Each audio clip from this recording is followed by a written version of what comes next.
저희를 사랑하시는 거룩하신 하나님 아버지 감사드립니다. 이 땅에서의 삶이 하나님과 아무런 관련이 없는 삶을 살아간 시간이 얼마입니까? 그 오랜 시간 동안 주께서 참아주시고 저희가 주께 돌아올 수 있도록 주께서 기다려 주셨습니다. 이제 주의 보혈로서 구원받은 주의 자녀들, 주의 뜻대로 주의 기뻐하시는 삶을 살 수 있도록 저희의 생각과 마음과 뜻을 주관하여 주시옵소서. 저희 가운데 어두운 그림자가 있다면 주의 말씀 앞에 나와 씻김을 받을 수 있도록 저희 삶 또한 주관하여 주시기를 원합니다. 저희 가운데 육신의 공고함과 영의 공고함에 계신 많은 형제자매님들 계십니다.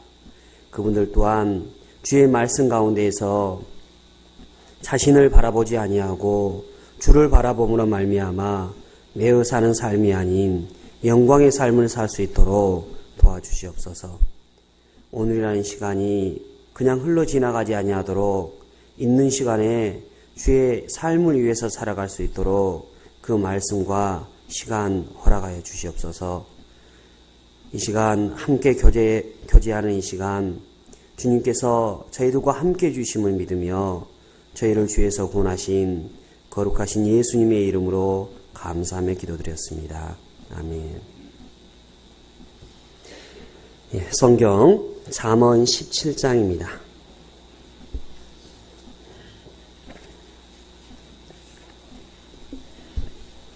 잠언 17장 22절입니다.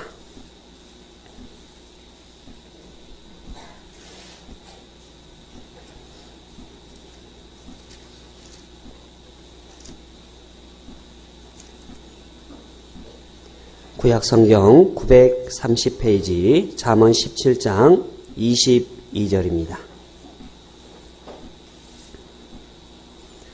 천천히 함께 하시겠습니다. 마음의 즐거움은 양약이라도 심령의 근심은 뼈로 마르게 하느니라. 만나뵈서 반갑습니다. 이곳 서울 동북교회 하남교회는 또 서울교회에서 함께 신앙생활을 했던 분들이 익히 신앙생활을 하고 계셔서 낯익은 얼굴도 있어서 그나마 편안한 마음으로 함께 할 수 있었습니다. 하남, 그래서 꽤 먼 줄 알았거든요. 그래도 알고 보니까 고속도로로 오니까 금방 오더라고요. 그래서 어찌 보면 서울교회에서 함께 더 신앙생활을 했으면 더 좋을 텐데 이 지역의 복음화를 위해서 그걸 마다하지 않고 함께 해주신 형제자매님들의 노고에 다시 한번 감사드립니다. 오늘 잠언 17장 22절을 가지고 잠시 상고를 해보고자 합니다. 사람은 이분법적으로 몸과 영혼으로 분류되어 있고 삼분법적으로는 몸과 영과 혼으로 구성되어 있다고 그럽니다. 우리가 너무나 집회 시간에 많이 들었기 때문에 잘 알고 있는 바이죠. 그런데 우리가 이 세상에 살아가는 데 있어서는 육의 고통만이 고통은 아닐 것이다. 사람에게 있어서 영혼은 더 중요한 의미를 갖는다라고 우리는 경험적으로 그것을 알 수 있습니다. 그리고 또한 전도 집회 때 그것을 수없이 되뇌이기도 하죠. 사람은 몸과 영혼으로 구성되어 있는데 육에가 고통이 올 때에는 잠시나마 그것을 이겨나갈 수 있다고 생각을 하고 또한 온몸에 신경이 죽어간 이후에는 육의 고통을 느끼지 못할 때도 있습니다. 그러나 더 심한 고통은 바로 영혼에가 공고함이 오고 영혼의 고통이 왔을 때 우리는 진짜 고통을 느낀다라고 얘기를 하죠. 그래서 우리가 주변에 전도하는 분들에게 있어서도 동일하게 환난받는 영에게 공고함이 있다라고 성경은 기록하고 있고 육을 죽이는 자를 두려워하지 말고 몸과 영혼을 함께 멸하는 자를 두려워하라. 영혼의 중요성은 2번, 아니 3번 거듭거듭 반복해도 그 중요성을 잊을 수 없을 거라는 생각을 갖습니다. 사람에게 이 세상에서 태어나서 영혼을 갖고 태어나는데 그 영혼이 하나님 앞에 서는 그날, 심판의 그날 고통이 극에 이를 것임을 알기 때문에 우린 또한 전도를 하고 있는 것이죠. 많은 사람에게 있어서 육만이 다는 아니다. 영은 더 중요한 의미를 갖는다는 생각이 듭니다. 성경 우리가 함께 읽었던 성경의 말씀 자체는 마음의 즐거움은 양약이 된다. 우리는 경험적으로 알죠. 그러나 심령의 근심은 뼈로 마르게 한다. 속 탄다는 말은 들어보셨죠? 애간장 끓는다는 말은 들어보셨을 겁니다. 그러나 속이 타고 애간장에 끓는 더 이상의 고통은 뼈가 마른다라는 고통을 성경적으로는 표현하고 있다는 것이죠. 그것이 심령이라는 것입니다.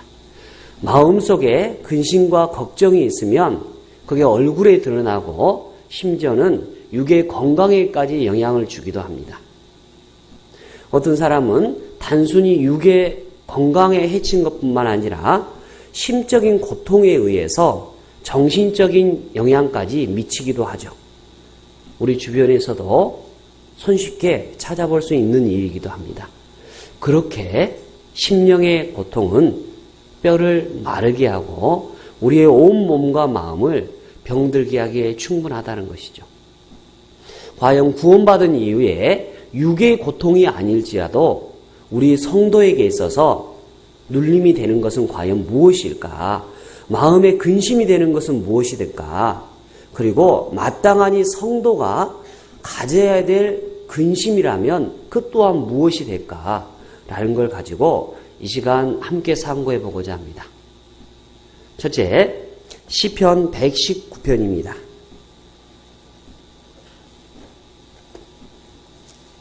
시편 119편입니다.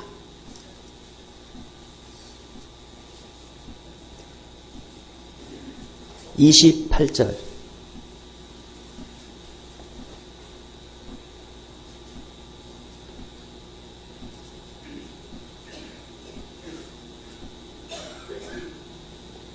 (119편) 28절입니다. 나의 영혼이 눌림을 인하여 녹사오니 주의 말씀대로 나를 세우소서. 나의 영혼이 눌림을 인하여 녹사오니. 그렇습니다. 성도에게는 눌림이 되는 것은 그 영혼이라고 성경은 얘기를 하고 있습니다. 구원받은 이후에 영혼의 눌림이 있어 보셨습니까? 육의 눌림은 육신의 질병으로 인해서 눌릴 수는 있을 것입니다.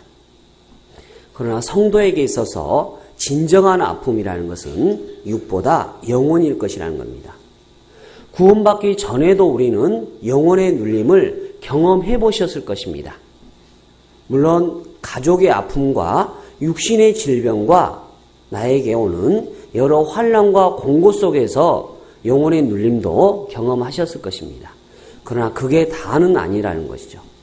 우린 전도집회의 말씀을 들으면서 5일차 말씀을 들으면서 죄에 대해서 또한 불법에 대해서 심판에 대해서 우리 각자는 눌려본 경험을 가지고 있습니다. 시편의 기자들은 늘 이처럼 죄 때문에 고뇌하는 시편의 내용들을 수없이 봐왔던 것이죠. 다윗이 그 대표적인 사람이죠. 하다못해 자기가 죄 때문에 얼마나 눌렸으면 자기가 모태에서부터 태어나기 전부터 죄로 가득 찬 사람이었다라고 시편 기자는 고백할 정도죠. 자신의 죄가 머리털보다 많다라고 할 정도로 죄는 우리를 억누르게 하고 고통스럽게 하는 것이죠. 죄 자체가 고통을 주는 건 아닐 것입니다. 죄의 결과가 어떠한 줄 알기 때문에 다윗은 두려워했던 것이 틀림없죠. 그렇게 죄에 대해서 눌려 살 때 우리에게 빛과 같은 존재가 있었으니 그는 빛 자체이신 예수 그리스도였습니다. 성경 사도행전 함께 보시겠습니다. 사도행전 10장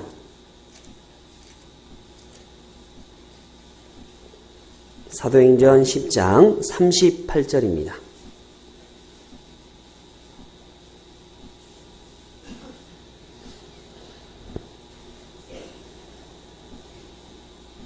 사도행전 10장 38절입니다. 함께 하시겠습니다.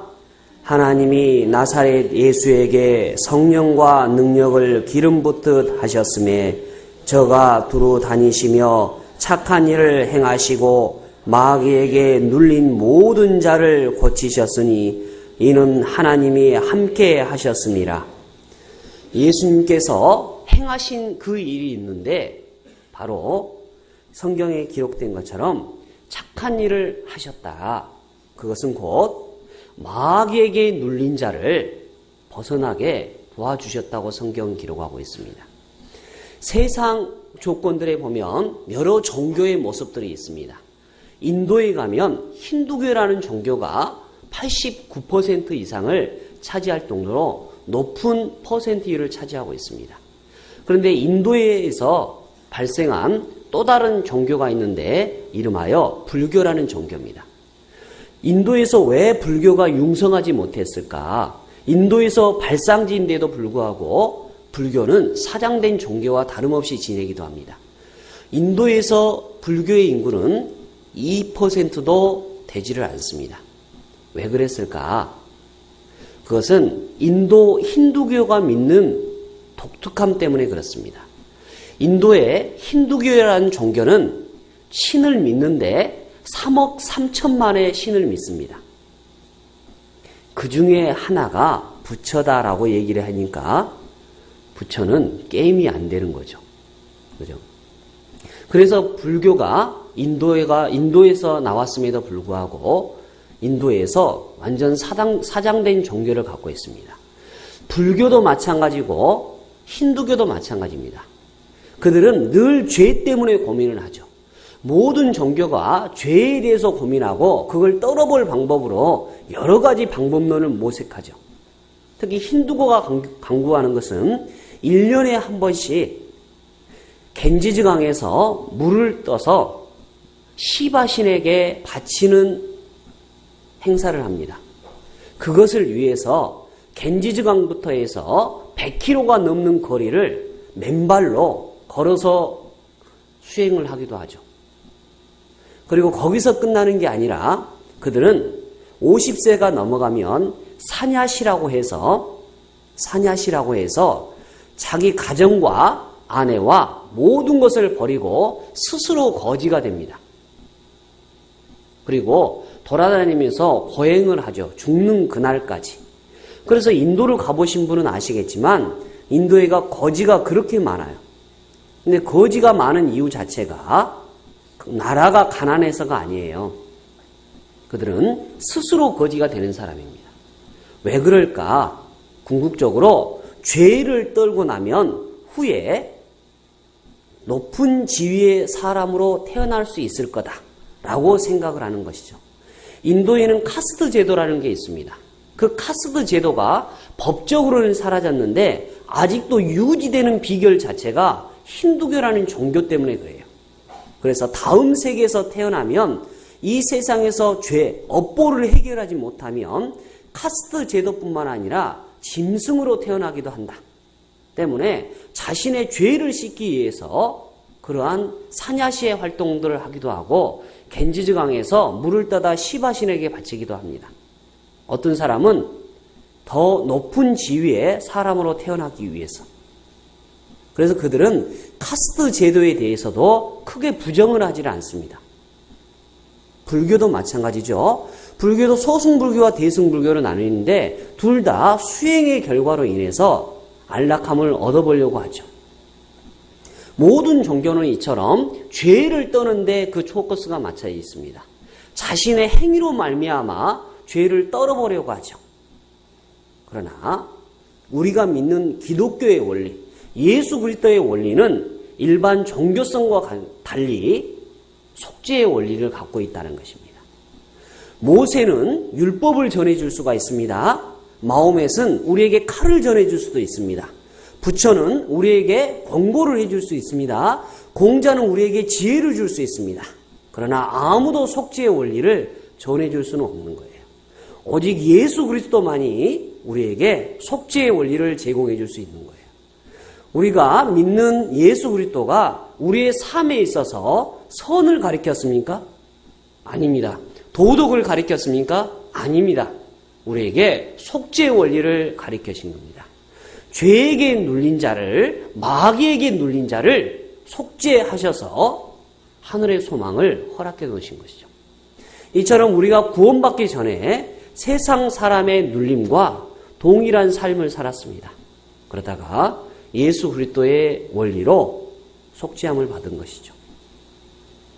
속죄함을 받은 이후에 구원받은 그날 어떠하셨습니까? 기쁨으로 충만하셨습니까? 저 개인적으로는 기쁨과 동시에 희비가 엇갈리는 아픔이 있었습니다. 육신의 아픔이 아니었습니다.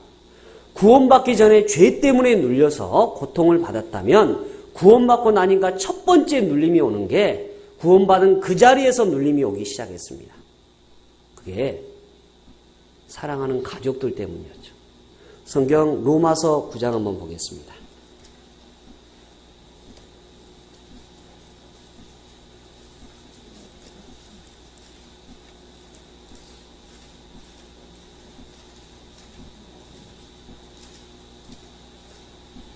로마서 9장 1절로 3절입니다.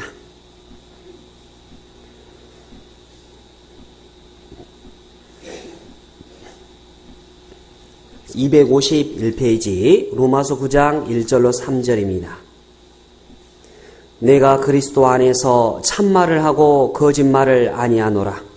내게 큰 근심이 있는 것과 마음에 그치지 않는 고통이 있음을 내 양심이 성령 안에서 나로 더불어 증거하노니 3절을 함께 하시겠습니다. 나의 형제 곧 고륙의 친척을 위하여 내 자신이 저주를 받아 그리스도에게서 끊어질지라도 원하는 바로라. 사도 바울이 예수 그리스도를 핍박하는 데는 회방자요, 포획자요, 핍박자였다라고 디모데전서 1장은 스스로 증거를 하고 있습니다. 그런 그가 예수 그리스도 밑에 새로운 삶을 얻고 났을 때 그에게 첫 번째 오는 당면 과제가 기쁨보다는 더 가족에 대한 눌림이 컸던 것이죠. 자기의 동족 이스라엘에 대한 눌림이 더 컸던 것입니다. 사도 바울은 디모데에게 쓴 편지에서 이렇게 얘기를 하고 있죠.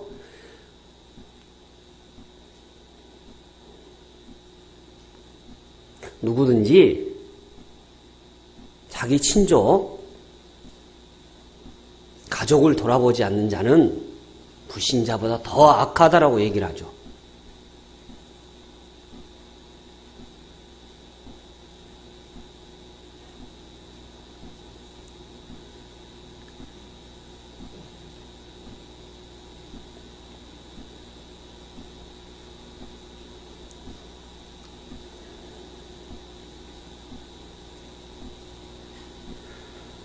사도 바울의 마음이 우리들과 동일할 것을 우리는 확신할 수가 있잖아요. 우리가 저주를 받아서 차라리 끊어질다 할지라도 가족이 구원받았으면 하는 마음은 누구나 가질 것입니다. 모세는 자기 백성들이 죄를 지었을 때 나를 주의 생명책에서 도말하는 한이 있더라도 내 백성의 죄를 사해달라고 간절한 울부짖음을 올렸습니다. 그게 비단 사도 바울의 마음뿐일까요? 동일하게 죄 속에 눌려있고 마귀에게 눌린 사람들의 삶의 결과가 최종적인 삶의 결과를 우리는 알고 있기 때문에 마음속에 눌림이 있을 수밖에 없다. 이뤄진 가족을 생각할 때 구원받은 이후에 마음의 눌림은 당연한 것이 아니겠느냐. 그들의 영혼에 대한 중요성은 누가복음 15장에 한 장을 빌어서 세 가지의 비유를 들어서 영혼의 중요성을 얘기하고 있다는 것입니다. 돌아온 당자, 이뤄진 양 한 마리, 잃어버린 한 드라크마에 대해서, 동전 한 입에 대해서 성경은 영혼의 중요성을 계속 얘기를 하고 있다는 것이죠. 영혼. 영혼의 눌림, 그것이 있기 때문에 우리가 전도를 안 할 수 없는 것이죠. 구원받고 나서 제일 먼저 떠올랐던 게 누구였습니까? 바로 자기의 사랑하는 가족일 것입니다. 자기 친족, 자기 가족을 돌아보지 않는 자는 믿음을 배반하는 자요, 불신자보다 더 악하다라고 되어 있습니다. 그게 나였던 것이죠. 할 수만 있다면 하나님 안에서 끊어지는 한이 있더라도 가족에 대한 전도에 대해서 놓을 수가 없었던 일들이죠. 성경 요한복음 10장 한번 보겠습니다. 요한복음 3장입니다.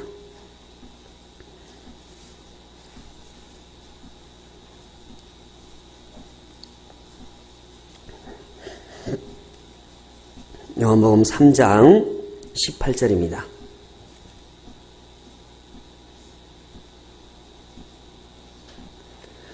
저를 믿는 자는 심판을 받지 아니하는 것이요 믿지 아니하는 자는 하나님의 독생자의 이름을 믿지 아니하므로 벌써 심판을 받은 것이나. 이 말씀을 들을 때 여러분에게 희망이 됐고 여러분에게 위로가 됐습니까? 그렇다면 당신은 너무 자기중심적인 삶을 살고 있고 이기주의적인 삶을 살고 있다는 생각이 들어요. 성경에 전반전은 당신의 삶이 될 수 있어도 후반전은 당신의 가족의 삶이기 때문에 이기적인 삶이 아니고 무엇이겠습니까? 우리가 심판을 받지 아니했다고 할렐루야, 아멘 하면서 즐거움에 노래하셨습니까? 그러나 후반전의 말씀 속에 우리는 마음이 주저앉고 말았습니다. 하나님의 독생자의 이름을 믿지 아니하므로 벌써 심판을 받은 것이라 성경은 이렇게 증거하고 있다는 것입니다. 벌써 심판을 확정지어놓은 당신의 가족이 있지 않습니까? 우리네 가족이 있지 않습니까? 어떻게 안심할 수 있는가요? 이 말씀이 그렇게 기쁨이 된가요? 저 개인적으로는 주 예수께서 오신다고 할 때 소망이 없어서 주를 부인하는 게 아니라 주여 더디옵소서라고 간절한 외마디 비명을 지르보기도 했습니다. 아직 때가 아니이다. 내 가족이 있나이다. 내 어머니가 있고 내 동생이 있고 내 누이가 있나이다. 아직 때가 아니나이다. 주여 더디옵소서, 더디옵소서. 당신의 때는 내가 알지 못할지언정 더디옵소서 라고 부르짖고 싶었습니다. 그러나 성경은 온다라고 얘기를 하고 있는 것이죠. 많은 사람들이 가족에게 있어 나름대로는 해봤습니다. 나름대로 해봤다고 그랬죠. 상대적인 비교를 통해서 해봤습니다. 얼마나 하셨습니까? 해볼 만큼 해봤다고 그러죠. 아닙니다. 아닙니다. 아직도 안 해보셨습니다. 그걸 어떻게 합니까? 당신이 이 자리에 있잖아요. 이 자리에 있다는 것은 아직 안 해보셨어요. 아니, 해보지도 않았어요. 흉내도 안 내보셨습니다. 우리는 우리가 가진 걸 가지고 어느 정도 해봤다라고 얘기를 하죠. 내가 가진 물질 몇 푼을 던져보고 내가 가진 열심과 성의를 가지고 던져보기도 하죠. 그리고 나서 해봤다고 얘기를 하죠. 아닙니다. 당신은 아무것도 안 해보셨습니다. 진정입니다. 그것이. 요나를 아십니까? 왜 대풍이 일어났습니까? 궁극적으로 자신이 할 일을 하지 않았기 때문에 대풍이 일어났습니다. 세상이 왜 말세로 향해 가고 있습니까? 세상이 악하기 때문입니까? 천만의 말씀입니다. 성도가 잠잠하고 입을 다물고 있기 때문에 세상은 대풍을 일어나고 있고 말세를 향해서 치닫고 있는 것입니다. 그게 당신의 삶과 연관이 있다면 당신은 달라져야 되는 거예요. 우리의 삶은 달라져야 된다는 겁니다. 요나처럼 그 대풍이 일어나는 곳에 자기의 소유물 몇 개를 던져보고 잠잠해지기를 바랐습니까? 하지 마십시오. 요나는 자신을 던져졌을 때 바다는 잠잠해졌습니다. 당신이 이 자리에 있다는 것은 당신 자신을 던지지 않는 것입니다. 모순의 삶 속에서 살아가고 있는 거예요. 성경에 많은 선진들이 있습니다. 다니엘은 풀무불에 들어갔습니다. 다니엘만 풀무불에 들어가는 신앙이 있나요? 다니엘만 풀무불에 던져졌나요? 요나만 바다에 던져졌나요? 아닙니다. 사도 바울만 동족의 위험과 강의 위험에 노출됐나요? 아닙니다. 당신은 충분히 할 수 있습니다. 우리의 삶이 던져지고 파사졌을 때 그때 우리 가족은 주께로 돌아올 수 있는 것입니다. 우리는 아무것도 던져보지 않았어요. 단순히 나의 소유물 몇 가지를 던져보고 다 했다라고 얘기를 하죠. 그게 다른 형제님과의 비교해서 상대적인 박탈감 아닌가요? 우리는 아무것도 해보지 않았습니다. 그것이 우리를 더더욱 가슴 아프게 하는 것이죠. 저도 아직 구원받지 못한 동생이 있고 누이가 있습니다. 저도 아직 못 해봤습니다. 아직도 깨어져야 될 게 많고 던져져야 될 게 많고 부서져야 될 게 많습니다. 그게 나라면 더더욱 그러하죠. 상대적인 박탈감 속에서 우리는 다른 사람과 비교 속에서 나는 해봤다라고 얘기를 하죠. 아닙니다. 아무것도 안 해봤습니다. 성경 마태복음 9장 한번 보겠습니다.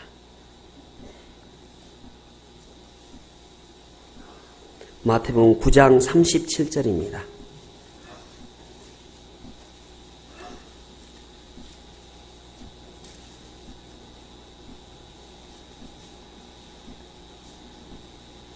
신약 14페이지입니다.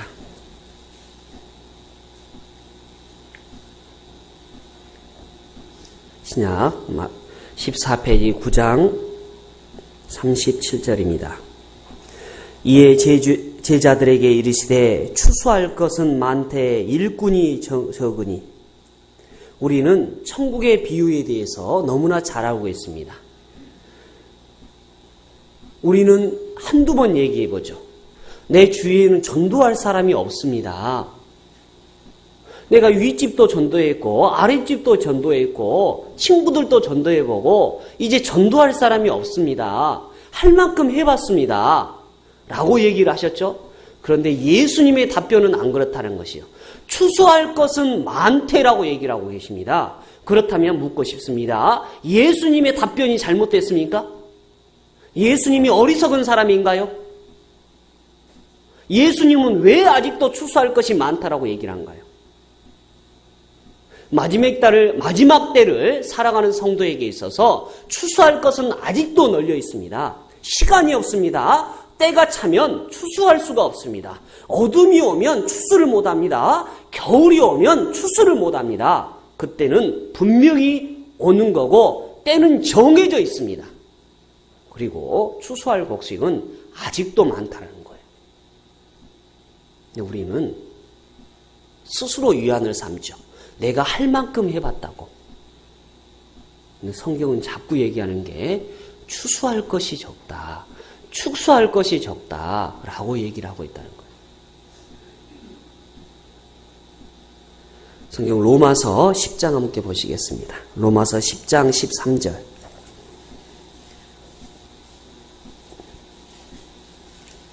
로마서 10장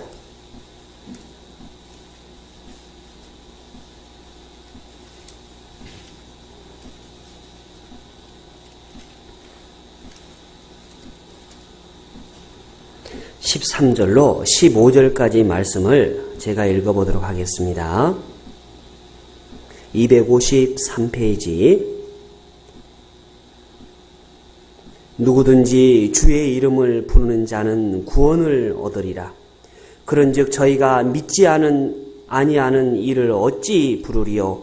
듣지도 못하는 이를 어찌 믿으리요? 전파하는 자가 없이 어찌 들으리요? 보내심을 받지 아니하였으면 어찌 전파하리요? 이 말씀을 어떻게 받으셨습니까? 그렇다.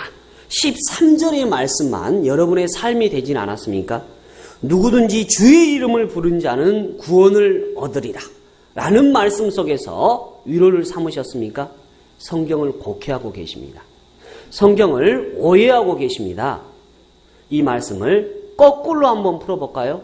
구원을 받기 위해서는 주의 이름 앞에 구원을 받기 위해서는 주의 이름을 불러야만 되죠. 구원을 받기 위해서는. 그런데 14절에 얘기를 하죠. 믿지 아니하는데 어떻게 부르느냐? 부르기 위해서는 믿어야 된다는 거죠. 듣지 못하는 일을 어찌 믿으리요? 믿기 위해서는 들어야 된다는 것이죠. 전파하는 자가 없이 어찌 들으리요? 듣기 위해서는 전파하는 자가 있어야 된다는 거죠. 15절에 보내심을 받지 아니하였으면 어찌 전파하리요? 전파하기 위해서는 보내줘야 된다는 것입니다. 결론적으로 구원을 받기 위해서는 보내줘야 되는 거예요. 그런데 누가 보냈습니까? 누구를 보내고 계십니까? 우리는 상황에 따라서 굉장히 이기적인 생각들을 하죠. 내가 누구를 보낼 거라는 이사야에 기록된 하나님의 지류에 이사야는 주여 내가 여기 있다라고 얘기를 했습니다. 그런데 상황에 불리하면 그렇죠. 주여 쟤를 보내소서. 안 그런가요?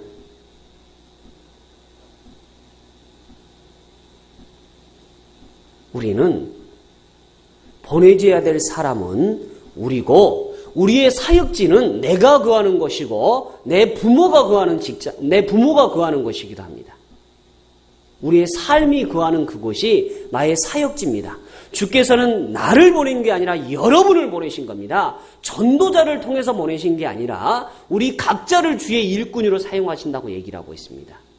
복음은 주께서 내게 맡기신 거라고 그랬습니다. 잘 들어보십시오. 맡긴 거라고 그랬습니다. 부탁한 것이라고 그랬습니다. 맡긴 거면 언젠간 다시 찾겠다는 거예요. 언젠간 다시 찾겠다.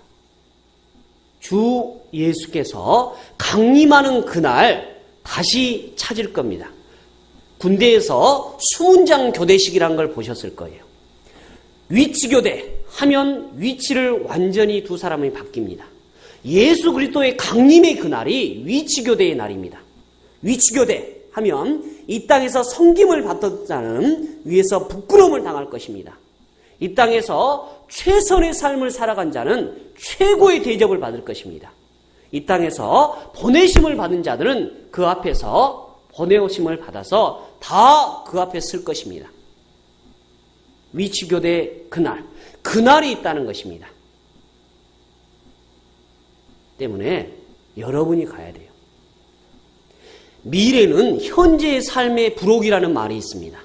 미래를 어떻게 살아갈 거냐를 결정한다면 지금의 삶을 가지고 결정하십시오. 지금의 삶을 결정하면 미래의 삶을 결정된 삶을 보장받을 수가 있습니다. 주께서는 복음을 내게 맡기시고 나를 보내시려고 그러는지 목회자, 전도자를 보낸 게 아니다. 목회자가 나가서 전도해서 교회가 만들어집니까? 천만의 말씀이에요. 우리 각자가 나가서 교회가 되고 그것이 전도의 씨앗이 되기도 하죠. 그리고 목회자가 가죠. 주께서는 나를 보내셔서 그 일을 행하려고 하는 것들입니다. 성도에게 눌림이 되는 것은 이뤄진 가족들, 그것이 눌림이 된다고 그러면 다른 사람을 기대하지 마십시오. 바로 그 주인공은 우리가 될 수 있습니다. 초창기에 말씀드렸던 것처럼 모세만 광야를 걷는 게 아닙니다. 다윗만 골리앗 앞에 나가는 것이 아닙니다. 다니엘만 풀무불에 들어가는 것이 아닙니다. 요나만 바다에 들어가는 것이 아닙니다. 사도 바울만 동족의 위험을 당하는 게 아닙니다. 그것이 내가 될 수 있다는 것입니다. 내가 가십시오. 타인이 답이 아니고 답은 나입니다. 나를 통해서 이뤄진 가족에 전도할 수 있는 기회를 삼으시기 바랍니다. 또 하나의 구원받은 성도에게 있어서 아픔이 되고 눌림이 된다면 성경은 이렇게 얘기하고 있습니다. 성경 고린도후서 11장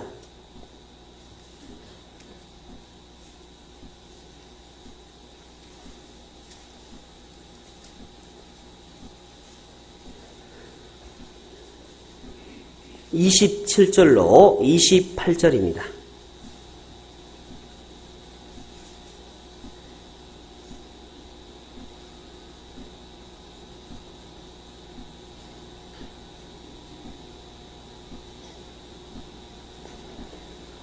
또 수고하고 애쓰고 여러 번 자지 못하고 줄이며 목마르고 여러 번 굶고 춥고 헐벗었노라.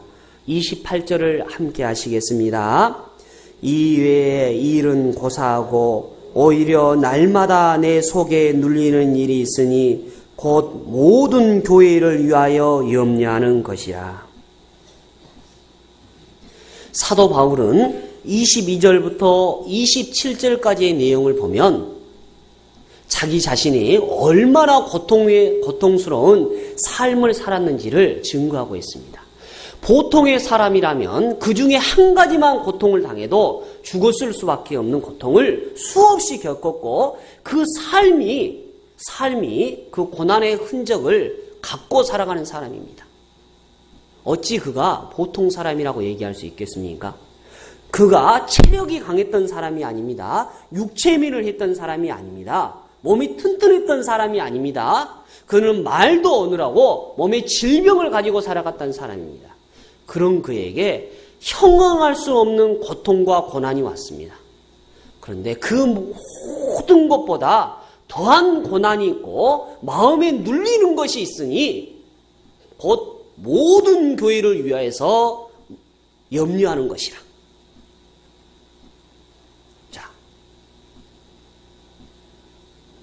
신앙에 성장한 사람은 자기중심적인 삶을 살지 않습니다. 교회에 오면 교회가 나를 알아주지 않는다고 불평한 사람들도 있습니다. 그러나 성장한 신앙은 내가 교회를 위해서 무엇을 할 것인가를 고민하지 교회가 나를 위해서 무엇을 해줬는가를 고민하지 않는다는 거예요. 자기중심적인 삶을 살지 않는다는 거예요. 자기에게 포커스를 맞추고 있으면 늘 타인을 보지 못해요. 우리가 주변에서 있는 출판사 이름 중에 기독교 출판사의 이름 중에 조이 선교라고 있습니다. J-O-Y, 조이 선교회라는 출판사가 있습니다. 조이 선교회라는 말은 First Jesus, J, Second Others, Y, Third Yours. 첫째, 예수 그리스도를 위한 삶이고, 둘째, 다른 사람을 위한 삶이고, 셋째, 그때서야 당신을 위한 삶을 살아가는 게 조이 선교입니다. 그런데 그 조이는 enjoy의 준말이죠. 그렇게 됐을 때 당신은 즐거운 삶을 살 수 있다는 거고 해피한 삶을 살 수 있다는 거예요. 구원받은 사람은 다른 사람을 위한 삶이고 예수 그리스도를 위한 삶을 살아가야 된다. 또 하나의 삶이 있는데 교회를 위한 삶이어야 된다는 겁니다. 교회. 그것이 당신에게 그렇게 눌림이 되십니까? 눌렸던 적이 있으십니까? 아니, 눌렸던 적이라도 해본 적이 있습니까? 모든 교회를 위해서 염려하는 것이라고 그랬죠. 교회는 대한예수교 침례회는 하남교회, 즉 서울 동북교회 하나만이 교회는 아닙니다. 자기 중심에 사로잡혀서 내 교회, 나의 교회라는 것도 중요하겠지만 더 중요한 것은 모든 교회를 위해서 염려하는 것이라. 사도 바울이 함께했던 교회가 고린도 교회만은 아닙니다. 갈라디아 교회만은 아닙니다. 에베소 교회만은 아닙니다. 데살로니가 교회만은 아닙니다. 모든 교회를 위해서 염려하는 거라고 했습니다. 얼마 전에 중국에 있던 우리 교회가 교회 간판을 내렸습니다. 공안에 의해서 뿔뿔이 성도들이 흩어졌습니다. 그런데 그 모임은 지금도 유지되고 있다는 거예요. 감옥에 끌려가서 고문을 당하는데도 그들은 자기의 신앙을 지켜나가고 있다는 겁니다. 그 교회 아십니까? 그 교회를 위해서 기도해 본 적이 있으십니까? 내가 자매결연 결했던 그 교회에 만을 놓고 기도하십니까? 너무 적게 가져갔습니다. 입을 크게 열어보십시오. 주께서 다 채워주실 것입니다. 저녁에 주무시기 전에 기도를 뭘 놓고 기도하십니까? 교회를 놓고 기도해 보신 적이 있으십니까? 이 자기 중심적인 기도에서 교회 중심적인 기도로 기도를 해보십시오. 기도는 내 생각과 나의 필요를 주께 알리는 것이 아니라 하나님의 생각과 하나님의 생각에 내 생각을 맞춰 나가는 것이 기도입니다. 하나님이 갖고 계시는 큰 사고, 교회를 위해서 걱정하는 그 기도를 한번 가져보십시오.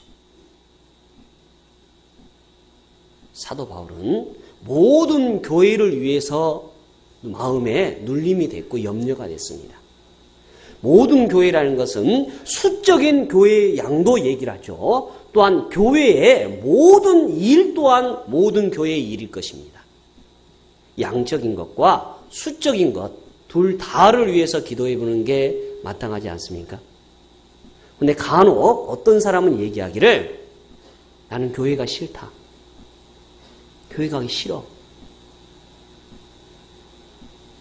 라고 얘기를 하죠. 교회가 우리 각자에게 무엇을 알려줬습니까? 교회가 그렇게 싫은 이유가 뭡니까? 늘 대접받기를 좋아하는 당신. 주님 앞에 가면 얻을 게 아무것도 없을 것입니다. 성도를 위해서 뭘 해줘 보셨습니까?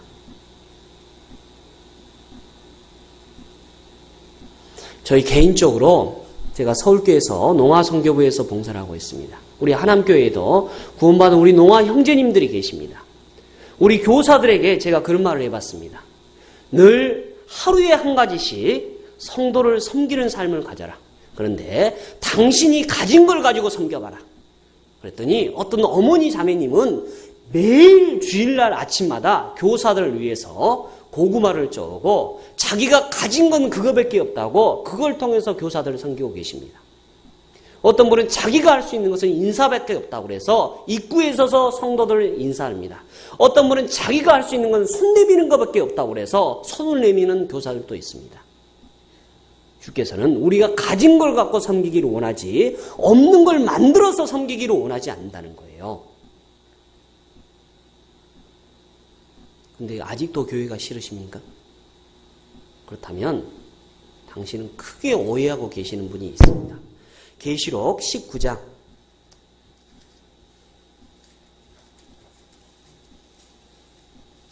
7절입니다.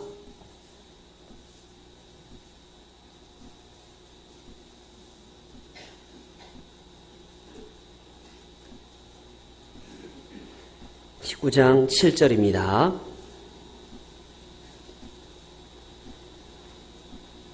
우리가 즐거워하고 크게 기뻐하여 그에게 영광을 돌리세. 어린 양의 혼인 기약이 이르렀고 그 아내가 예비하셨으니. 예수님의 아내가 준비되었습니다. 예수님의 혼인 날짜가 잡혔습니다.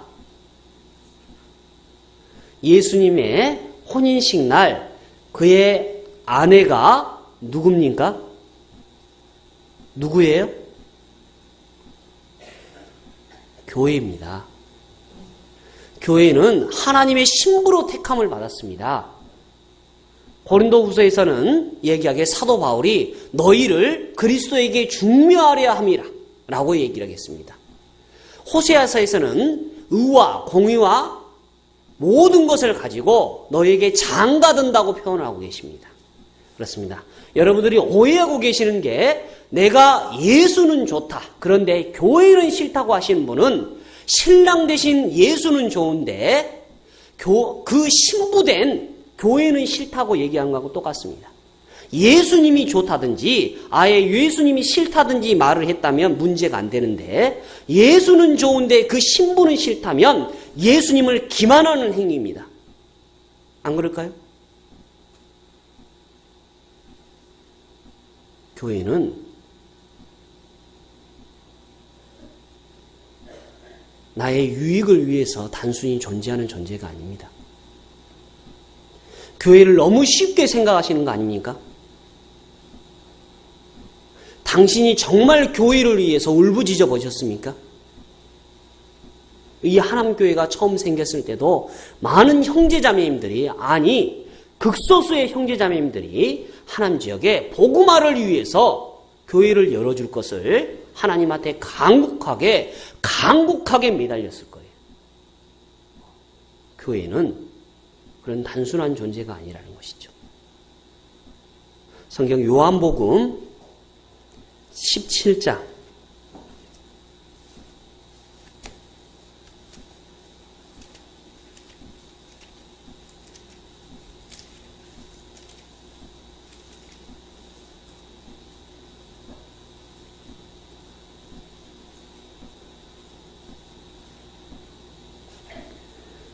17장 20절로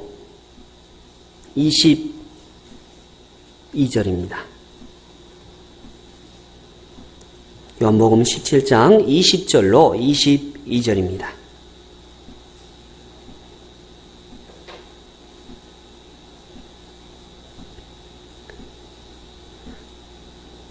내가 비옵는 것은 이 사람들만 위함이 아니요 또 저희 말을 인하여 나를 믿는 사람들도 위함이니 아버지께서 내 안에 내가 아버지 안에 있는 것 같이 저희도 다 하나가 되어 우리 안에 있게 하사 세상으로 아버지께서 나를 보내신 것을 믿게 하옵소서. 내게 주신 영광을 내가 저희에게 주었사오니 이는 우리가 하나가 된 것 같이 저희도 하나가 되게 하려 함이니이다. 예수님께서는 겟세마네 동산에서 죽기 하루 전날 밤에 간곡하게 기도를 올렸습니다. 그런데 그게 자신을 위한 기도가 아니라는 거죠.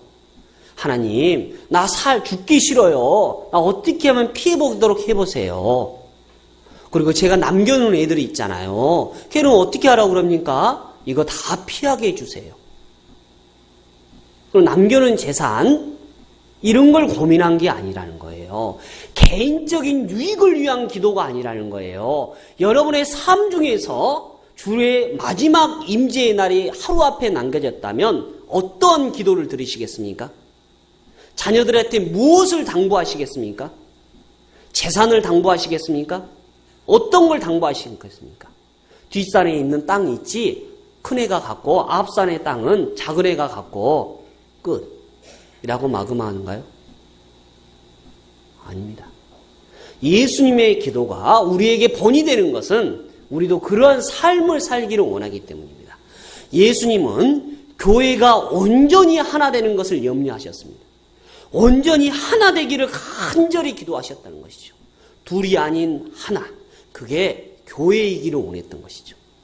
그걸 위해서 무려 요한복음 17장 전체를 빌어서 하나가 되게 해달라고 거듭 강조하고 있다는 것이죠. 예수님이 하나 되기를 원했고 하나님 자신의 피로 사신 교회라고 되어 있습니다. 교회는 그런 존재라는 거예요. 하나님의 피 한 방울이면 천지를 창조하고도 남습니다. 예수님의 피 한 방울이면 세상을 리모델링하고도 남아요. 예수님의 피 한 방울이면 세상 모든 사람들을 속하고도 남아요. 그런데 그 예수가 자신의 피로 말미암아 사신 교회라고 에베소서는 얘기를 하고 있거든요. 그런데도 교회가 싫습니까? 내 마음속에 정말 교회를 위해서 눌려봤나요? 그것이 우리에게 교훈이 될 수밖에 없다는 거예요. 성경 느헤미야 1장 2장 보겠습니다. 느헤미야 2장.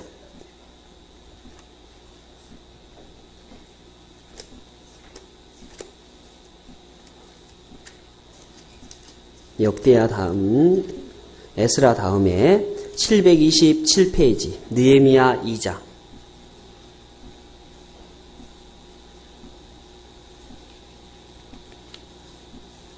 (2장 1절입니다)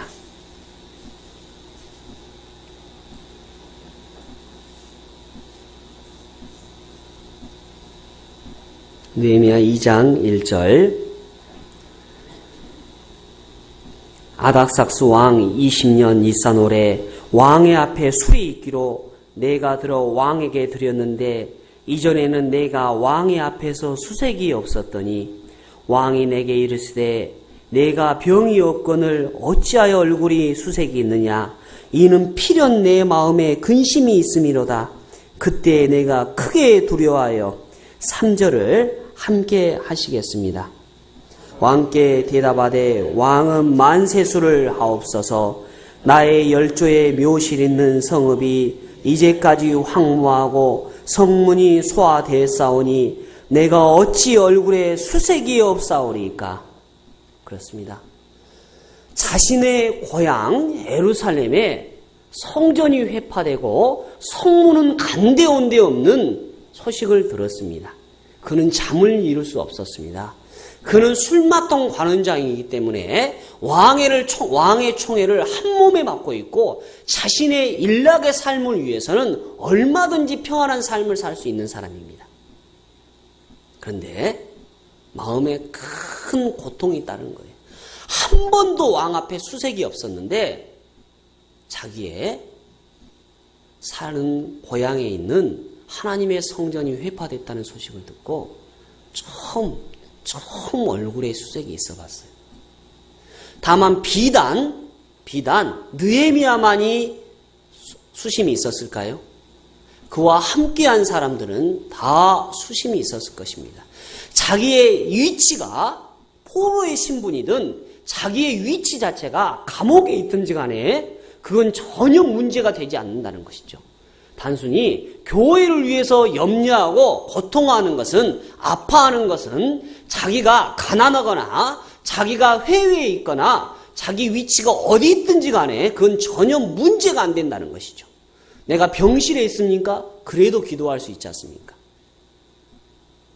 느헤미야는 사라진 교회를 위해서, 사라진 주의 성전을 위해서 얼굴에 수색을 갖고 죽음을 무릅쓰고 왕 앞에 얼굴에 수색이 있는 이유를 말할 수밖에 없었어요. 교회를 위해서 수색을 가져본 적이 있습니까? 진정입니까?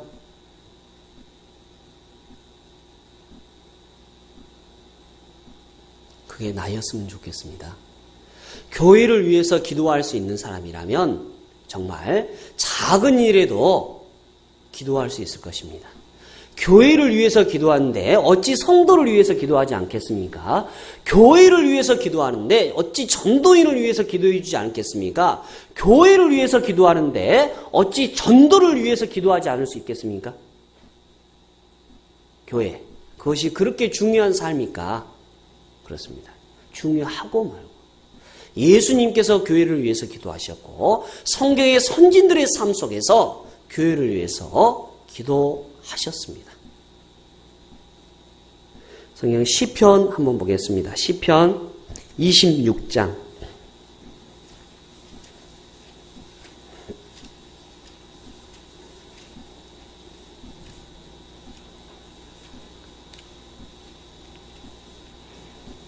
시편 26장 8절입니다.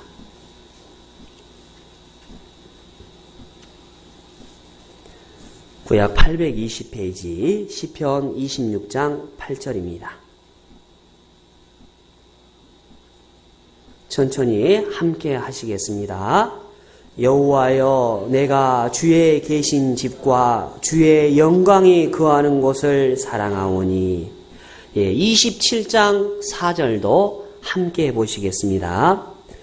내가 여호와께 청하였던 한 가지 일, 곧 그것을 구하리니 곧 나로 내 생전에 여호와의 집에 거하여 여호와의 아름다움을 앙망하며 그 전에서 사모하게 하실 것이라.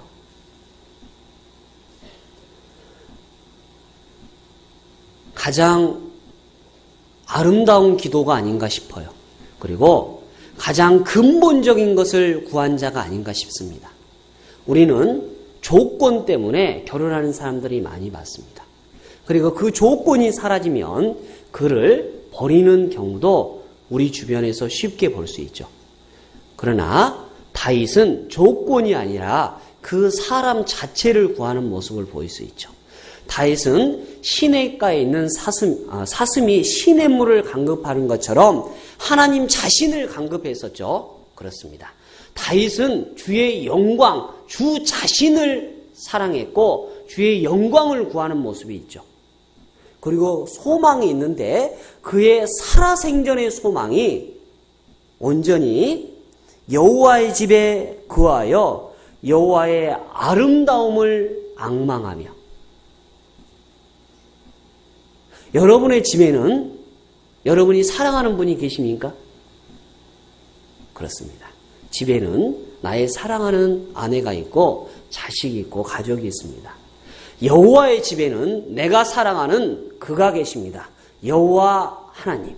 그가 너무너무 아름답기 때문에 그 아름다움을 기리고 평생 그곳에서 살고 싶어하는 다윗의 마음이 드러나 있지 않습니까? 교회가 그러지 않습니까? 과연 교회 안에 하나님의 모습을 앙망해서 매일매일 일이 끝나면 교회에 오기를 주저하지 않는 성도들도 있습니다. 너 매일 교회를 가서 뭐하니? 교회 가면 밥이 나오니 떡이 나오니? 라고 하는 주변의 핀자 소리도 듣지만 교회 가기를 그쳐하지 아니하는 주의 청년들의 모습 속에서 교회를 얼마나 사랑하는가를 알 수 있습니다. 여기에 제2의 다윗이 되어보지 않겠습니까? 아니 제3의 다윗이 되어보지 않겠습니까? 여호와의 아름다움을 앙망해 보시지 않겠습니까? 그런 주의 자녀들이 됐으면 좋겠습니다. 내 마음속에 교회를 눌려하고 교회를 그리워하고 교회를 앙망해하는 주의 자녀가 되어보십시오. 구원받은 성도가 마땅히 눌려해도 충분합니다. 괜찮습니다. 성도에게 있어서 눌림이라는 것은 처음에 말씀드렸던 이뤄진 가족과 교회에 대해서 눌림만은 아닐 것입니다. 실제로 성도에게 고난, 육신의 고난 또한 눌림이 될 수도 있을 것입니다. 또한 영혼의 고난 또한 눌림이 될 수 있을 것입니다. 외적이든 내적이든 육적이든 영혼적인 것이든 우리에게 고난은 틀림없이 마음의 눌림이 될 거라고 성경은 얘기하고 있습니다. 성경 시편 13편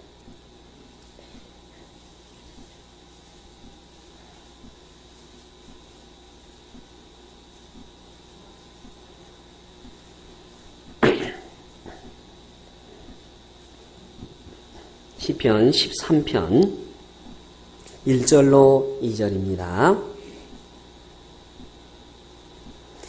여호와여 어느 때까지니까 나를 영영히 잊으시나이까? 주의 얼굴을 나에게서 언제까지 숨기시겠나이까? 내가 나의 영혼에 경영하고 종일토록 마음에 근심하기를 어느 때까지 하오며 내 원수가 나를 쳐서 자긍하기를 어느 때까지 하리이까? 여호와 내 하나님이여 나를 생각하사 응답하시고 나의 눈을 밝히소서. 두렵건대 내가 사망의 잠을 잘까 두려워하며. 다윗은 얘기하고 있습니다. 어느 때까지 영영히 잊으셨나이까? 언제까지 숨기시겠나이까? 그렇습니다. 다윗은 심적인 고통과 육적인 고통에 억눌려서 하나님을 부르짖고 있습니다. 2절에 있는 말씀은 하나님을 믿지 못해서가 아니라 하나님을 불신해서가 아니라 하나님의 개입하심과 하나님의 섭리하심이 함께하기를 원하는 거예요. 불신에서 나온 말이 아니라는 거죠. 우리가 육신의 고난과 육의 고난은, 영의 고난은 충분히 하나님을 부르짖게 하기에 충분하다는 생각이 듭니다. 우리의 고난, 그 고난이라는 것 속에서 하나님을 부르짖죠. 마음의 눌림이라는 것은 이루 말할 수 없을 거예요. 성도에게 있어서 영혼의 고난이라는 것은 필히 따를 수밖에 없는 것이죠. 세상 사람들만이 겪는 고난은 아닐 것입니다. 성경 욥기 35장에 읽어보면 권세 잡은 자가 나를 눌림으로 말미암아, 나를 핍박함으로 말미암아 내가 하나님께 부르진다고 욥기 35장은 얘기를 하고 있습니다. 육신의 핍박도 핍박이고 영혼의 핍박도 핍박일 것입니다. 그런데 우리가 고난에 대한 올바른 이해가 필요할 걸로 보여집니다. 성경 베드로 전서 2장 19절입니다. 379페이지 성경 베드로전서 2장 19절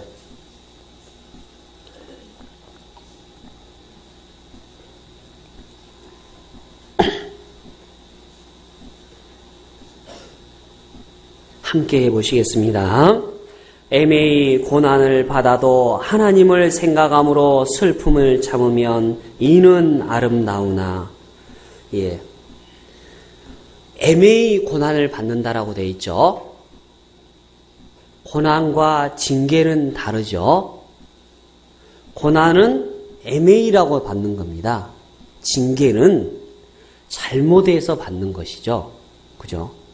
자, 이 애매히라는 단어가 제가 전라도 사람인데 전라도 성경 버전에는 뿌담시 라고 되어 있습니다.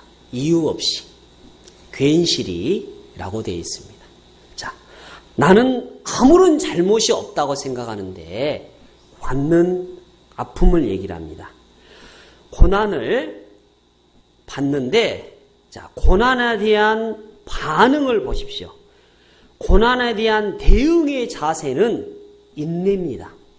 성경 그렇게 나와 있죠. 참으면 그렇게 되어 있죠. 그래서 고난에 대한 대응의 방식은 뭐라고요? 인내다. 그리고 그 인내하면 그 결과는 고난의 결과는 아름답다고 되어 있는 겁니다.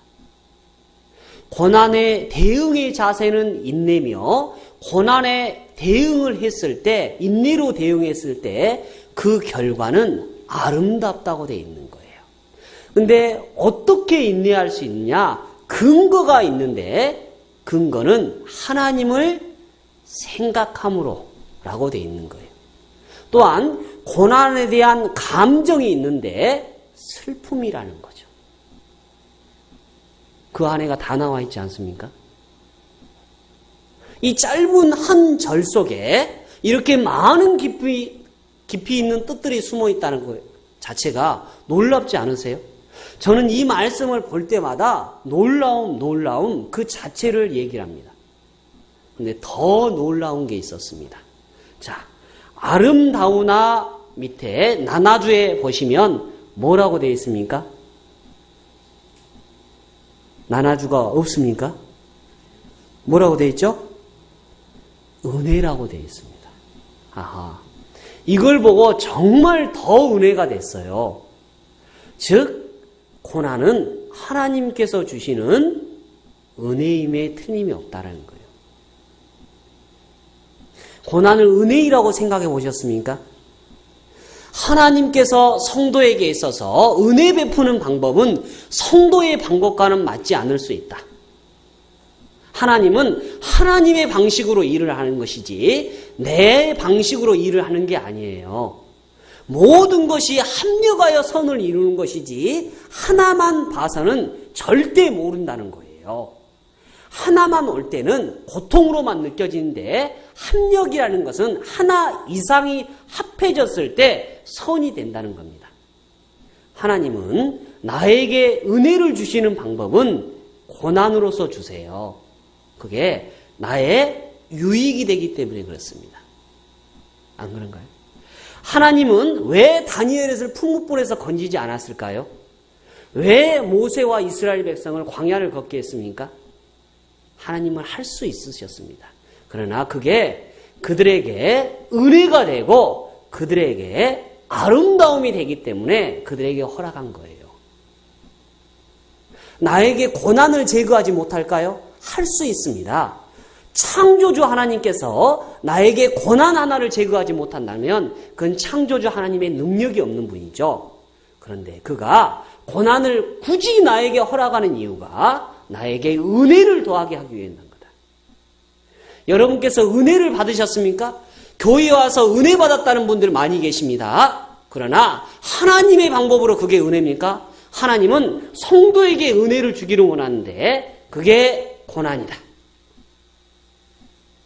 고난은 성도에게 주는 은혜임에 틀림없는 거예요. 어떤 자료를 보니까 어떤 사람이 하나님을 만나기 위해서 하늘나라에다가 면회 신청을 했습니다. 하나님 면회 신청을. 그랬는데 어렵사리 면회 허락이 떨어졌어요. 하나님께서 보내준 열차를 타고 하늘나라에 갔습니다. 그리고 경비 아저씨한테 물었어요. 저 하나님 좀 만나야겠는데요. 그랬더니 하나님은 못 만나고 그 밑에 주관하는 신을 만나봐라 라고 해서 뭐 그러죠. 그랬더니 이제 물었습니다. 그러면 고난을 주관하는 신은 어디 있습니까? 그랬더니 말을 안 하고 찍찍찍찍 주소를 써주더만 가지고 가라는 거예요. 그래서 주소 번지수 찾아서 내비게이션 찍어서 찾아갔습니다. 그랬더니 어떤 수염을 기른 할아버지가 구멍 속에다가 구멍 주변에다가 이름을 써놓고 공을 굴리기 시작했습니다. 그런데 그 공을 보니까 고난이라고 써져 있는 거예요. 물었습니다. 할아버님 뭘 보내고 계시나요? 네, 세상 사람들에게 고난을 주고 있지. 아, 그러시군요. 그래서 분이구나 라고 알고 다시 경비 아저씨한테 와가지고 이번에는 은혜를 주관하는 신이 누구냐고 물었습니다. 또 불친절한 경비 아저씨가 찍찍찍찍 써서 종이 하나를 주었습니다. 보니까 주소지가 똑같아요. 그래서 또 찾아갔습니다. 다시 내비게이션을 가동해서. 그랬더니 할아버지한테 물었어요. 보니까 계속 그 고난만 굴리고 있는 거예요. 아니, 틀림없이 은혜를 주관하는 신을 가르쳐줬는데 이곳에 또 다른 신이 있냐고. 그랬더니 없다라고 얘기를 하시는 거예요. 그러면 은혜는 왜 안 주시냐고. 왜 저 사람한테 저렇게 맨날 고난을 주냐고. 그랬더니 할아버지께서 갑자기 역정을 이으면서 내끼노 잘 봐라. 그러면 공을 가져오셔서 공의 껍질을 벗기기 시작했습니다. 그 안에는 찬란한 은혜가 숨어 있었습니다. 근데 할아버지의 말씀이 우리에게 더 가슴이 와닿게 했어요. 사람들은 참 이상해. 나는 은혜를 준다고 고난으로 포장해서 주는데 속의 것은 열어보려고 생각도 안 해. 참 이상하지? 그러니 내가 줄 수가 있어야지. 은혜를 많이 받으려야 되는 고난을 큰 놈을 줬거든? 그랬더니 아예 겁먹고 지레 겁먹고 떨어져 버리대. 우리가 그러지 않나요? 우리의 삶에 있어서 내가 감당하기 어려운 고난이 온 적은 없습니까? 내 삶을 뿌리채 흔들리는 만큼 아픔이 온 적은 없습니까? 그렇습니다. 그것을 인내해 보십시오. 슬픔으로 감정을 가지고 하나님을 생각함으로 인내해 보십시오.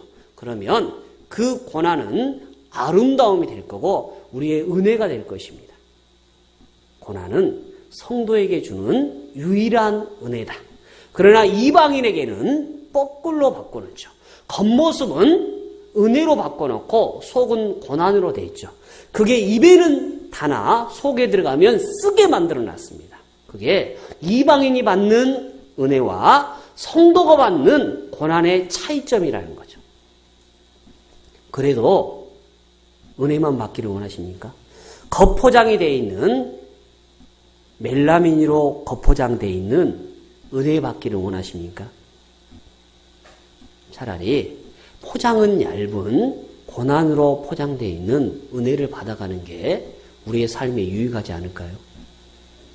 고난은 성도에게 주는 하나님의 방식으로 주는 은혜임이 틀림없다.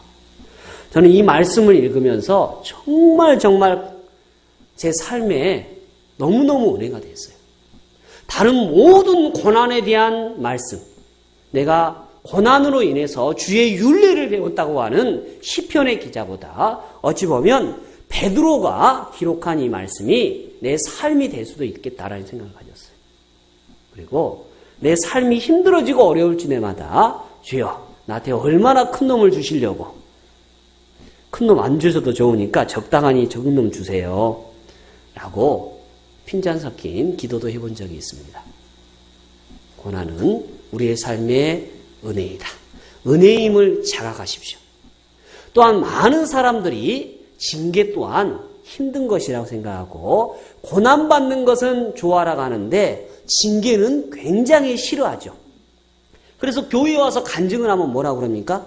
자매님, 징계 아닌가 돌아보세요. 자기는 고난받았다고 내동 간증해놨더니 다른 자매님이 어머 징계받았대. 징계받아서 저렇게 됐대. 라고 얘기를 하죠. 근데 징계 또한 은혜이다. 자, 욥기 한번 보겠습니다. 성경 욥기 5장.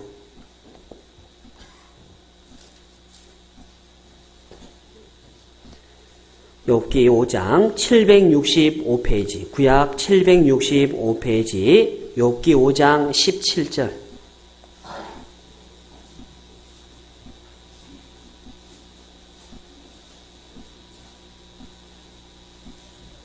(5장 17절) 함께 해보시겠습니다. 볼지어다 하나님께 징계받는 자에게는 복이 있나니 그런즉 너는 전능자의 경책을 없이 여기지 말지니라. 징계가 뭐라고요? 복 받았대요. 징계는 복이에요. 근데 많은 사람들 자체는 삶에 있어서 고난만 즐거움이라고 생각하고 상급과 연결되어 있다고 생각하죠. 그러나 징계 또한 우리에게 주시는 복이다라고 얘기를 하고 계십니다. 징계하지 않는 아들이 어디 있겠느냐. 틀림없이 내가 잘못했다면 징계를 받은 걸 봐서 하나님의 아들이 틀림없잖아요. 내가 살아있다는 증거 아닙니까? 죄송하지만 문둥병자는 육신의 고통을 느끼지 못합니다. 그러나 징계로 인해서 아픔을 느낀다는 것은 당신은 살아있다는 증거예요. 때문에 즐거워하십시오. 당신은 복받은 게 틀림없습니다. 저주받는 자는 육신의 감각이 없는 자입니다. 문둥병자들이죠. 우리는 살아있습니다. 육신의 감각이 있고 통증이 있고 그게 내 방식대로 오는 복과 은혜가 아닐지어도 감사하십시오. 우리가 구원받고 났을 때는 처음에 감사가 있었지만 우리의 삶을 살아가는 동안에 점차적으로 감사라는 것은 삶의 일부가 되어버렸지 전체가 되어지는 않았습니다. 이제 고난에도 감사해 보시고 징계에도 감사해 보십시오. 광야를 걸었을 때 감사할 수 있다면 우리의 삶 전체에서는 더욱 감사하지 않을까요? 시편의 감사의 장, 시편 136편을 읽어보면 1절부터 27절까지가 매 절마다 여호와께 감사하라, 여호와께 감사하라고 되어 있습니다. 근데 중간에 읽어보면 광야를 걷게 하신 여호와께 감사하라고 되어 있습니다. 왜 그럴까요? 광야를 걷는 삶에 있어서도 감사한다면 그보다 더 악한 상황은 없으니까, 더 나빠진 상황은 없기 때문에 좋아질 상황밖에 없거든요. 악한 상황, 더 나빠진 상황에서도 감사할 수 있다면 우리는 모든 삶에 있어서 감사할 수 있다. 은혜임에 자각해라. 복임에 자각해라. 때문에 고난받았을 때 단지 짧은 삶에 눌릴 수는 있다. 그러나 슬퍼할 수는 있지만 우리의 마음은 늘 은혜임을 자각하는 게 좋을 것 같다는 생각이 듭니다. 어느 목사님의 설교 시간에 제가 그 예화를 잊어먹지 않거든요. 어떤 분이 집을 짓고 나서 그 집을 옆에다가 마구간을 하나 지었습니다. 그리고 큰 돈을 들여서 말을 한 마리 키웠습니다. 근데 이 말이 애지중지했는데 나가버렸어요. 탈령을 했습니다. 그래서 마을 사람들이 위로차 왔습니다. 어떻게 해요? 그 비싼 돈 주고 샀는데. 그러면서 돌아서서 쌤통이다 라고 얘기를 했죠. 근데 이 사람이 가면서 하는, 뒤에 가는 사람의 뒤통수에 대고 하는 말이 두고 봐야 알죠. 그런데 아니나 다를까 시간이 지나니까 다른 말을 한 마리 끌고 들어온 거예요. 발전기가 돼서 다른 말을 찾으러 갔던 거예요. 아이고, 이를 어째요? 축하드립니다. 벌써 말이 한 마리 늘었네요. 두고 봐야 알죠. 독생자 아들이, 외아들이 그 말을 타고 놀다가 떨어져서 다리가 부러져 버렸어요. 아이고, 이를 어째요? 가슴 아파서. 두고 봐야 알죠. 전쟁이 났는데 모든 동네의 남자가 다 끌려갔는데 아들은 다리가 부러져서 안 끌려갔답니다. 그죠? 상황 자체는 우리에게 힘들 수가 있습니다. 고난이 올 수도 있죠. 징계로 올 수도 있습니다. 그러나 두고 봐야 알죠. 결론적으로는 주님 앞에 서는 그날 그게 모든 것이 총체적으로 평가될 것입니다. 그게 나를 위한 주의 은혜였다는 것을 시간이 지나고 나서야 알죠. 그래서 성도에게 있어서 눌림이 되는 고통이 오더라도 그것에 대한 너무 자책하지 말라, 아파하지 말라. 감정적으로는 슬퍼할 수 있지만 내 마음속에 은혜임을 자각해라. 또한 이제 네 번째로 우리에게 마음이 눌리는 것은 로마서 12장입니다.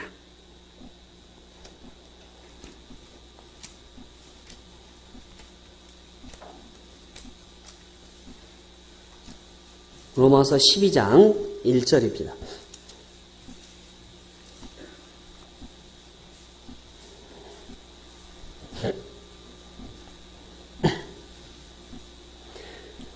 (256페이지) 로마서 12장 1절입니다.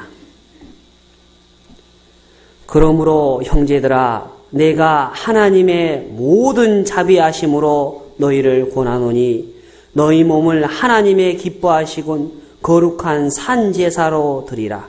이는 너희의 드릴 영적 예배니라. 그렇습니다. 구원받은 이후에 마음에 눌림이 된다면 내가 하나님 앞에 산 제사로 드려지지 못할 때 눌림이 되어야 될 것입니다. 근데 산 제사로 드려지지 못한 부분에 대해서 눌리십니까? 성장하는 그리스도인이라는 것은 작은 것에도 아파할 수 있어야 됩니다. 내가 언제 산 제사로 드려져 봤습니까? 혹 찬송 중에 당신께 드릴 것은 사모하는 이 마음뿐 이 생명도 달라시면 십자가에 놓겠으니 그렇습니다. 당신께 드릴 것은 사모하는 이 마음뿐 아닙니다. 마음만 드려질 게 아니라 당신 자신을 올려보십시오. 당신 자신을 산 제사로 드려보십시오. 리빙스턴이라는 사람은 모든 교회가 해외 선교에 대한 헌금을 할 때 드릴 것이 없어서 지나가는 바구니 위에 자기 자신이 앉았습니다. 그리고 다짐했습니다. 주여 나를 드리소서. 나를 받으소서. 많은 사람이 설마 저 꼬마가 라고 얘기했지만 리빙스턴은 아프리카 선교사가 돼서 리빙스턴은 아프리카에 복음을 넣기 시작했습니다. 내가 구원받은 이후에 주님 앞에 산 제사로 드려보십시오. 주께 기뻐하신 것이 무엇인지 시험하여 보고 주의 기뻐하심에 내가 한번 나아보십시오. 그런데 우리는 왜 산 제사로 드리지 못합니까? 바로 그 다음 구절에가 이유가 된다고 생각합니다. 너희는 이 세대를 본받지 말고 그렇습니다. 이 세대를 본받지 말라고 되어 있는데 본받기 때문에 드려지지 못한 것이죠. 죽은 제사를 드린 것은 내가 세대를 본받고 있기 때문이라는 겁니다. 세상은 나를 가만두지 않습니다. 근데 내가 산 제사를 드려지지 못한 것은 온전히 세상 속에서 세상을 본받고 있기 때문입니다. 그리스도를 본받은 게 아니죠. 때문에 드려지기가 어려운 것입니다. 오직 마음을 새롭게 함으로 변화를 받아 예수 그리스도로 인해서 우리의 마음이 새롭게 됐습니까? 하나님의 선하시고 기뻐하시고 온전하신 뜻이 무엇인지 분별하도록 하라. 제가 드리고 싶은 말씀은 여기에 있습니다. 하나님께서 선하시고 기뻐하시고 온전하신 뜻을 분별하지 못하고 있기 때문입니다. 하나님이 뭘 기뻐하실까요? 혹 결혼하셨다면 아내를 기쁘게 해본 것을 생각해 보셨습니까? 자식된 입장에서 부모를 기쁘게 해보는 것을 생각해 보셨습니까? 그런데 하물며 하나님을 기쁘게 할 것이 무엇인지를 생각해 보지 않으셨습니까? 육의 아버지를 기쁨을 준들 영의 아버지가 기뻐하지 아니하겠습니까? 기뻐하고 말고요. 그런데 우리는 한 번도 그가 기뻐하는 일들에 대해서 생각해 보지 않았고 기뻐하는 일들에 대해서 묵상해 보지 않았다는 거예요. 육의 아버지를 기뻐하기 위해서도 우린 추석과 설에 그리고 여건이 되는 한 계속 부모에게 연락을 하고 당신께서 좋아하는 것들에 대해서 선물을 보내주기도 합니다. 영의 아버지한테는 뭘 보내주셨나요? 고민해 봐야 됩니다. 영의 아버지께서는 당신께서 산 제사로 드려질 때 가장 기뻐하십니다. 우리의 삶, 구원받은 이후에 이제 더 이상 눌려 하지 마십시오. 가장 중요한 것은 다니엘이 얘기했던 것처럼 다니엘서 1장 8절에 기록된 것처럼 뜻을 정하고 나서 환관장에게 구하니라고 되어 있죠. 뜻을 정하고 구해 보십시오. 우리는 뜻도 정하지 않을 뿐더러 구하지도 않죠. 하나님의 선한 손이 그를 도우심에 라고 다니엘서는 기록하고 있습니다. 산 제사로 드려지기를 결심을 하고 하나님 앞에 구해 보십시오. 하나님께서는 그를 기뻐하시고 우리의 삶에 넉넉히 허락해 주실 거예요. 그래, 내 아들아, 어서 오너라. 내가 가장 기뻐하고 선하고 온전한 것이 바로 너 자신이었음을 이제서 발견했느냐? 하나님께서는 영혼에게 관심을 갖고 계십니다. 하나님께서 이루어진 영혼의 행위를 위해서만 성경이 기록됐습니까? 그렇다면 성경은 반토막짜리 성경입니다. 성경은 구원받은 사람의 삶을 위해서도 기록된 책임에 틀림이 없습니다. 그렇다면 이루어진 사람에게만 영혼의 관심이 있는 거 아니다. 하나님은 구원받은 성도에게도 관심을 갖고 계신다. 그게 온전히 드려지는 그날까지 그는 관심을 끊지 않으실 것입니다. 하나님 앞에 드려보십시오. 제가 몇 가지 당부의 말씀을 드렸습니다. 사람이 구원받은 이후에 하나님 앞에 눌림과 구원받기 전의 눌림에 대해서 몇 가지 말씀을 드렸습니다. 구원받기 전에는 죄와 마귀에 대한 눌림 때문에 마음을 아파했다가 구원받은 이후에는 이뤄진 가족에 대한 눌림, 전도에 대한 눌림, 그리고 하나님 앞에 고난받음으로 말미암아 징계받음으로 말미암아 눌림이 있고 또한 산제사로 드려지지 못한 눌림이 있다고 말씀을 드렸습니다. 그런데 이 모든 눌림이 없기를 바라지 마세요. 당신은 없는 그날 하나님 앞에 가게 되어 있습니다. 왜? 이 땅에서 할 일이 없기 때문에. 왜 이 땅에서 당신의 삶을 지금까지 유지하고 계십니까? 당신에게 눌림이 남아있기 때문에 그 눌림을 온전히 푸는 그날까지 하나님은 우리의 생명을 지키시고 보호하실 것입니다. 성경 고린도후서 7장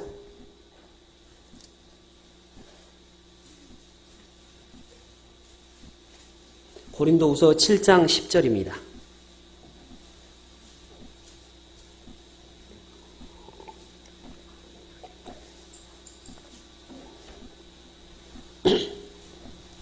고린도후서 7장 10절입니다. 293페이지입니다. 함께 해보시겠습니다. 하나님의 뜻대로 구하는 근심은 후회할 것이 없는 구원에 이르게 하는 회개를 이루는 것이요 세상 근심은 사망을 이루는 것이라. 하나님의 뜻대로 하는 근심이 있는데 그게 우리가 구원받기 전에 죄의 눌림에 대해서 근심했던 거죠. 돌아가셔서 근심 걱정 안 해보셨습니까? 그렇기 때문에 당신이 구원받을 수 있었습니다. 성경은 분명히 얘기합니다. 하나님의 뜻대로 하는 근심은 구원에 이르게 한다. 맞습니다. 우리는 경험을 통해서 그것을 취득했고 얻었고 지금 가지고 있는 사람들입니다. 또한 생활에 있어서도 하나님의 뜻대로 하는 근심들이 있는데 그게 전도에 관한 것들이고 교회에 관한 것들이고 고난에 같은 것들이고 신앙인으로서 제대로 살지 못하는 것에 대한 눌림이어야 된다. 그것들이 우리의 영적 구원을 이루어낼 뿐가 아니라 육과 생활의 구원을 이루어내는데 도움이 될 것이다. 근데 이게 없기를 바라지 마라. 분명히 생활의 구원을 이루어 나가는데 육의 구원을 이루어 나가는데 당신의 삶에 커다란 도움의 역할을 할 것입니다. 없기를 바라지 마세요. 고난이 없으면 당신은 타락에 있기 때문에 전도하지 않으면 녹이 슬기 때문에 고난받지 않으면 당신은 뒤처져 있을 거기 때문에 산 제사로 드리십시오. 주께서는 우리에게 지금도 그걸 허락하고 계십니다.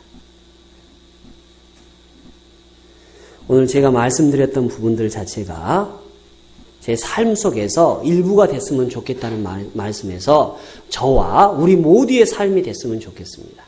제가 그렇게 살지 못하고 있기 때문에 그게 제 마음을 누르고 있기 때문에 이걸 없애달라고 주께 기도하는 자보다 오히려 남아있으면서 그 뜻을 주의 뜻대로 풀어나가달라고 해달라는 기도가 더 마땅하지 않을까요?